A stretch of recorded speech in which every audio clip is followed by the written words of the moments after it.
Hello दोस्तों, राधे राधे सबको। कैसे हैं आप लोग। तो जैसे कि आप जानते हैं, आज है कनागत यानी कि श्राद्ध का आखिरी दिन। आज के दिन हम घर के देवी देवता पितरों की पूजा करते हैं, यानी इनको भोग लगाया जाता है। तो मैं सुबह 5:30 बजे उठती पहले मैंने फटाफट से झाड़ू लगाई और फिर मैं फटाफट से नहा के रेडी हो गई।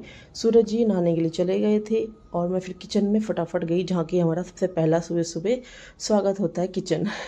तो यहाँ पे आते फटाफट मैंने खाना बनाने की तैयारी शुरू कर दी जितना जल्दी हो सके मुझे, क्योंकि ये है कि मेरे हस्बैंड सुबह ड्यूटी जाते हैं। जैसे कि पता है आप लोगों को, 6:30 बजे वो निकल जाते हैं ड्यूटी। और संडे था, बट संडे होने के बावजूद वो 7:30 या 7:15 बजे तक चले गए थे ड्यूटी वो आज। तो फिर भी मेरी कोशिश यही थी कि मैं जल्दी ही उनको फ्री कर दूँ, क्योंकि काफ़ी सबके घर में ही कनागत किए जाते हैं, सबके घर में ही ये श्राद्ध निकाले जाते हैं। तो इसलिए उनको ये था कि मैं चला जाता हूँ, कोई नहीं, दूसरा पार्टनर है वो आराम से आ जाएगा। तो ये चीज़ मेरे हस्बैंड के अंदर बहुत ज़्यादा रहती है अक्सर।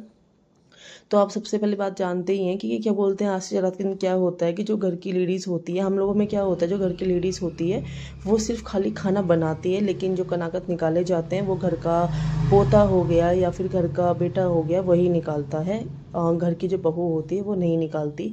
यानी कुल मिला के ये है, जो घर के देवी देवता होते हैं, हमारे घर के पितर जो होते हैं, उनकी पूजा एक बेटा ही करता है, यानी घर का वंश करता है। तो अक्सर ऐसा अभी तो ऐसा कभी हुआ नहीं है कि सूरज जी ने नहीं करी है, सूरज जी करते हैं हमेशा। बट अगर कैसे कभी वो नहीं हुए और मुझे करनी हो तो ये है कि सनी कर सकता है, मतलब कि मेरे घर का बेटा करता है। हम लोगों में ऐसा होता है, कई लोग मैंने देखा है कि घर की औरतें भी कर लेती हैं, उन लोगों में ऐसा हो जाता होगा। सबके अलग अलग देखो रीति रिवाज होते हैं दोस्तों। तो इसमें कुछ वो भेदभाव नहीं है कि मेरा कैसे घर का है, उनके घर का कैसा है। सबके घर के देव ये रीति रिवाज जो होते हैं सबके अलग अलग होते हैं। तो आप लोगों में क्या बनता है मेरे को नहीं पता, पर हमारे में तो खीर पूड़ी और आलू की सब्ज़ी मैंने बनाई थी अपनी तरफ से, लेकिन खीर पूड़ी सबसे पहले बनती है। तो यहाँ पे सूरज जी भी नहा कर आ गए थे और आके मेरे साथ लग गए थे वो काम करने, जैसे कि उन्होंने आटा वगैरह गूंद दिया था।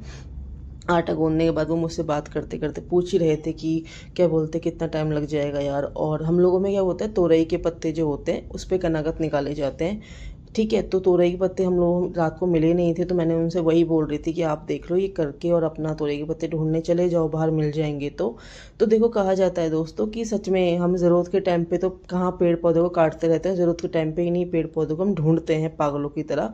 तो सेम ये उसी तरह से कहानी है, जिस तरह से हम कन्या माता को, एक औरत और एक लड़की को पूरी ज़िंदगी कुछ नहीं समझते और नवरात्रों के टाइम पे उन्हें भोग लगाने के लिए पागलों की तरह लड़कियां ढूंढते रहते हैं। तो सही कहते हैं, ज़रूरत के टाइम पर ही वक्त चीज़ इंसान की कदर होती है, और अगर ज़रूरत ना हो तो उसे हम कुछ नहीं समझते। तो ये रियलिटी है। तो यहाँ मैंने फटाफट से आलू की सब्ज़ी बनाई, जल्दी से बना ली थी। पूड़ियाँ मैंने फटाफट से बेलनी शुरू कर दी, सेकनी शुरू कर दी। ठीक है, तो फटाफट सेक कर मैंने यहाँ पे पूड़ियाँ वगैरह बनाने के बाद बेल के मैंने सेकनी शुरू कर दी। मैं जल्दी बन जाएगा खाना, ज़्यादा दिक्कतबाजी नहीं होगी। तो सच में आज के दिन ये होता है, और नवरात्रों के दिन खासकर हमारे घर में जब कोई पूजा होती है ना, तो ये होता है खाना हमारा अदरवाइज़ बहुत ज़्यादा टेस्टी बनता है। सिंपल से सिंपल बनाओगे ना तो भी बहुत टेस्टी खाना बनता है हमारे घर का। तो ये होता है, ये सच में कहते हैं इसको कि हमारे घर में, यानी कि जो हम पूजा के लिए खाना बना रहे हैं उसमें कहीं ना कहीं माता रानी का, देवी देवताओं का वास होता है। रियलिटी बात है ये, देखो। और सच में मैंने सिंपल खाना जल्दी जल्दी बनाया, खाना इतना। तो आप देख सकते हो, सूरज जी यहाँ पे पूजा करने के बाद, देवी देव कौओं खिलाने के बाद, गायों खिलाने के बाद वो ड्यूटी निकल गए थे।